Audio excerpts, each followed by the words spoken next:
नमस्कार मित्रांनो, मी गणेश देवकते आपलं पुन्हा एकदा स्वागत करतोय मराठी माहितीवाला या युट्यूब चॅनलमध्ये. मित्रांनो, तुमच्या पण कुटुंबामध्ये जर एखादी मुलगी असेल तर त्या मुलीच्या भविष्यासाठी महाराष्ट्र सरकारने एक नवीन योजना लागू करण्यात आलेला आहे. या योजनेअंतर्गत मित्रांनो, तुमच्या मुलीला 1,01,000 तिच्या भविष्यासाठी पैसे हे डायरेक्ट बँक खात्यामध्ये मिळणार आहे. आता या योजनेसाठी तुम्हाला अर्ज कसा करायचा आहे, याच्यासाठी लागणारे कागदपत्र काय काय आहेत, हा अर्ज तुम्ही ऑनलाईन व ऑफलाईन दोन्ही प्रकारे करू शकता.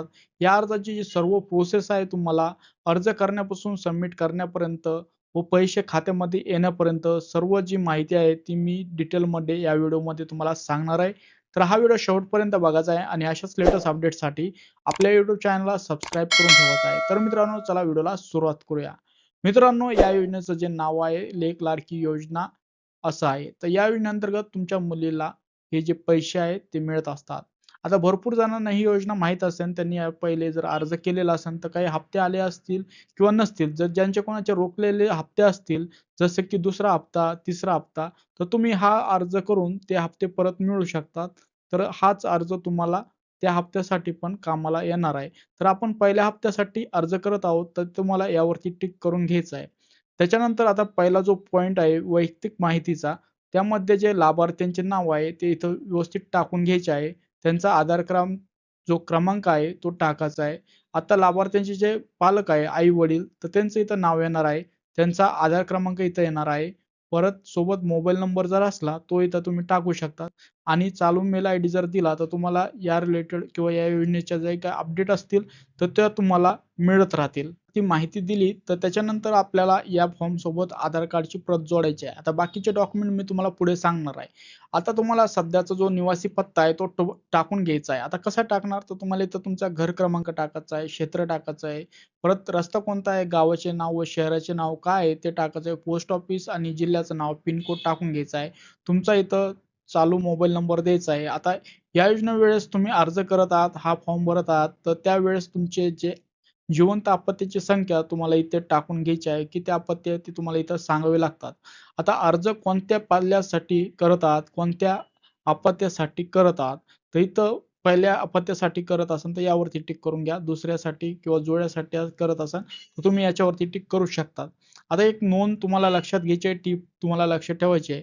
पहिल्या अपत्यासाठी, तिसऱ्या अपत्यासाठी व दुसऱ्या अपत्यासाठी अर्ज जर करत असाल तर तुमच्याकडे जे कुटुंब नियोजन प्रमाणपत्र आहे ते आवश्यक पाहिजे. तरच तुम्ही या योजनेसाठी लाभार्थी राहत असतात. आता पुढे गेल्यानंतर आता सर्वात महत्त्वाचं म्हणजे तुमची जी बँक खात्याची जी डिटेल असते ती तुम्हाला इथं द्यावी लागते. जसं की अकाउंट नंबर इथे टाकावा लागतो, IFSC कोड टाकून घ्यावा लागतो, शाखेचं नाव हे टाकून घ्यावं लागतं आणि सर्वांना एक लक्षात ठेवायचं आहे. आता भरपूर जणांचे हप्ते न येण्याचं कारण म्हणजे त्यांच्या बँकेला आधार कार्ड हे लिंक नाही. तर तुम्हाला ज्या बँकेला आधार कार्ड लिंक आहे त्याच बँकेची जी माहिती आहे तुम्हाला इथं तुम्हाला द्यावी लागत असते. त्याच्यानंतर आता 7वा पॉइंट असा आहे, की लेक लाडकी योजनेसाठी कोणत्या टप्प्यात अर्ज करत आहात, तर आपण पहिल्या टप्प्यात अर्ज करत आहोत, तर तुम्ही इथं टिक करून घेणार आहे. त्याच्यानंतर जे डिक्लेरेशन आहे ते वाचायचं आहे. त्याच्यानंतर इथं दिनांक टाकून घ्यायची आहे, तुमचं ठिकाण टाकायचं आहे. जे पालक आहेत ते इथं सही करतील, ज्यांना सही येत नाही ते अंगठाचा ठसा जरी दिला तरी चालत असतं. आता व्यवस्थित लक्षात ठेवायचं आहे, हे काही डॉक्युमेंट आहे, हे अर्जासोबत जोडायचे कागदपत्र तुमच्याकडे आवश्यक पाहिजे. तरच तुम्ही या योजनेसाठी लाभार्थी राहत असतात आणि तरच तुम्हाला तुमच्या मुलीसाठी या योजनेचा लाभ घेता येत असतो. आता यामध्ये जवळपास 10 डॉक्युमेंट देण्यात आलेले आहे मित्रांनो. याच्यामधून काही डॉक्युमेंट लागू होत असते, तर काही डॉक्युमेंट लागू होत नसते. आता जसं की लाभार्थ्याचा जन्माचा दाखला, 1 वर्षाचं उत्पन्नाचं प्रमाणपत्र, आधार कार्डची जी झेरॉक्स आहे ती, लाभार्थ्यांचे पालकांचे Aadhaar card, bank passbook, ration card. आता रेशन कार्डची इथं माहिती दिलेलं आहे, हे तुमच्याकडे आवश्यक पाहिजे. मतदान कार्ड तुम्ही या सोबत जोडू शकतात.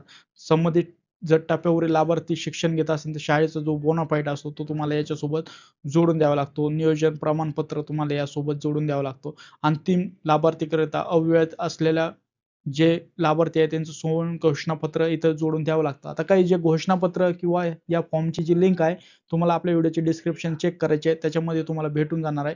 तिथून जाऊन तुम्ही हा फॉर्म डाउनलोड करून वाचू शकतात, अर्ज करू शकता. आता हा अर्ज कुठं करायचा? तर तुमच्या जवळच्या अंगणवाडीमध्ये किंवा पोस्ट ऑफिसमध्ये या योजनेसाठी तुम्ही अर्ज करू शकता. आता ती पुढं माहिती मी तुम्हाला सांगणारच आहे. पुढच्या पेजेसवर गेल्यानंतर मित्रांनो, एकूण हा अर्ज 4 पेजचा राहणार आहे. आता बाकीची जी माहिती आहे, ती अंगणवाडी का सेविका भरणार आहेत. जसं की इथं अंगणवाडी सेविकाचं नाव, त्यांचा मोबाईल नंबर, केंद्राचं नाव, केंद्राचा कोड येणार आहे, अंगणवाडी जे नोंदणी क्रमांक आहे ते येणार आहे, त्याच्यानंतर गावाचं नाव, तालुका, जिल्हा, पिन कोड येणार आहे. आता जे लाभार्थी असतात त्यांचे कागदपत्र आपण देत असतो. आता जे अंगणवाडी का सेविका असतात, हे जे डॉक्युमेंट असतात हे चेक करत असतात. जे लागू नाही त्याच्यावरती क्लिक करतात आणि जे लागू आहेत, जसं की नो डॉक्युमेंट हे कंपल्सरी आहेत, तर इथं होय होय करून जी पूर्ण चेकलिस्ट आहे तुमच्या अर्जासोबत जोडलेले पाहिजे. हे जे संपूर्ण जे डॉक्युमेंट आहे ते तुमच्या आधारसोबत जोडलेले पाहिजे. या डॉक्युमेंटचा तुम्ही स्क्रीनशॉट पण काढून ठेवू शकतात. आता इथं संपूर्ण अंगणवाडी का सेविका आहेत त्या माहिती भरतील. त्याच्यानंतर खाली यायचं आहे ज्या प्रवेशिका, त्याच्यानंतर पुढचा टप्पा जो असतो प्रवेशिकाकडे हा अर्ज जात असतो. त्या चेक करतात, व्हेरिफाय अर्ज करतात. त्याच्यानंतर इथं त्यांचं सही शिक्का येत असतो. आता भरपूर जणांना एक लक्षात ठेवायचं आहे आणि भरपूर जणांनी एक चूक केलेली असते. अर्ज तर दिला आहे, पण ही जी रिसिप्ट असते ती त्यांच्याकडून घेतलेली नसते. आता इथं काय असतं मित्रांनो, की तुमची कोणत्या पण हप्त्यासाठी अर्ज करत असतात. आता आपण सध्या पहिल्या हप्त्यासाठी अर्ज करत आहोत. काही जे पालक आहेत त्यांनी दुसरा, तिसरा किंवा चौथा किंवा 5वा हप्त्यासाठी अर्ज केलेला असेल. तर तिथं अंगणवाडी का सेविका आहे यांचं नाव येत असतं. अंगणवाडीचा जो कोड असतो तो येत असतो. गावाचं नाव, तालुका, जिल्हा, जे महाराष्ट्र आपलं राज्य, त्याच्यानंतर लाभार्थ्यांचं नाव आणि दिनांक आणि ही जे पावती आहे अंगणवाडी का सेविका याच्यावरती सही शिक्का देऊन तुमच्याकडे देत असतात. जेणेकरून तुम्हाला काही भविष्यामध्ये प्रॉब्लेम आला तर ही पावती दाखवून त्याच्यानंतर जी प्रॉब्लेम येते त्याच्यावरती तुम्हाला सोल्युशन भेटत असतं. तर आता एक लक्षात ठेवायचं आहे, हा फॉर्म सबमिट केल्यानंतर ही पावती तुम्हाला आठवणीनं घेऊन ठेवायची आहे. तर ही काही प्रोसेस होती मित्रांनो अर्ज करण्याची. तुम्ही पण तुमच्या मुलीसाठी या योजनेचा लाभ नक्की घ्या. अशाच लेटेस्ट अपडेट मी तुमच्यासाठी घेऊन येत असतो. त्याच्यासाठी आपल्या YouTube चॅनलला सबस्क्राईब करून ठेवा. हा व्हिडिओ जास्तीत जास्त तुमच्या मित्रांमध्ये शेअर करा. लेटेस्ट अपडेट तुम्हाला पाहिजे असेल तर Instagram पेजला पण तुम्ही फॉलो करू शकता. आपल्या फ्रीमध्ये टेलिग्राम चॅनलला पण जॉइन होऊ शकतात. तर व्हिडिओ बघितल्याबद्दल आपल्या सर्वांचे मनःपूर्वक धन्यवाद.